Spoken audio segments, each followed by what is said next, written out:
ministry partnership started about 2 years ago when I just finished studying on Shintun Academy, and I felt God calling me to work with students in the same way that He changed my life. I felt called to work full-time as well for Every Nation. And so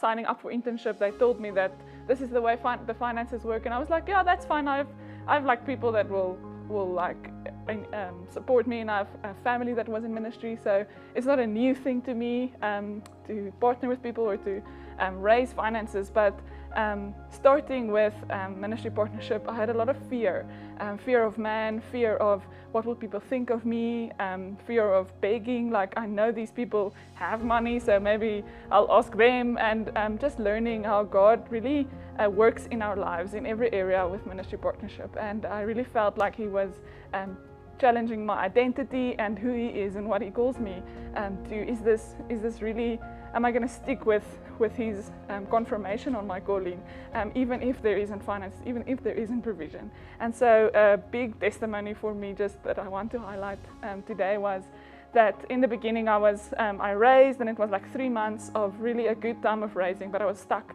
on 70%. And I phoned some friends of my parents, and I knew they were in a different denominational church, so it was like, are they going to partner with a church different from them and things like that. And I was limiting God a lot, like, okay, no, God, not them, because this and this and this. And I really felt like He said call them. And I phoned her, and on the conversation or on the phone call, I really felt like resistance and that she is not open to this. But she said, give me a few days, I'll pray about it. And so I said to God, even if this doesn't come out into financial partnership, may He also work in their hearts to do that. And so 3 days later, I was fasting and praying. I really felt expectant for this partner, and God came through, and they asked for my details. And a few hours later, I got a payment of 10,000 Rand into my bank account. And this was just incredible in the way that God worked in my heart to trust Him fully. And He asked me that question, do you trust me? Do you trust me? And He still does ask me that today. But I really felt that. And another big one that I really can't stop glorifying God for is that some people just dropped a new Suzuki Express out our house one day and said that God said they need to give us a car. And today I'm driving that car, not paying anything on it, brand new, and really just seeing God provide in different ways, like giving us a brand new car and finances. And in last year, I trusted God to move out of my parents' house. And then in faith, we believed, me and my friend spoke together, and we prayed and said, God, if you want me to move in with her, He will provide the finances, because I didn't have the finances to move in with her. And we, in faith, trusted together. I moved in, and God paid or provided the amount that I need to live there every month. And I reached 120 within 2 months of moving out, and just the way that God changes my perspective through that.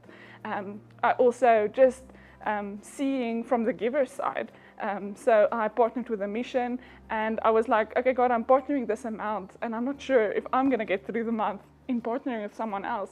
But how God doubled one of my partners, gave double that they were partnering with initially. The 1 month they partnered double. And so even from the giver side, I believe God really challenges us, but He also, I want to say rewards, but it's not a reward. It's just He proves Himself to us enough.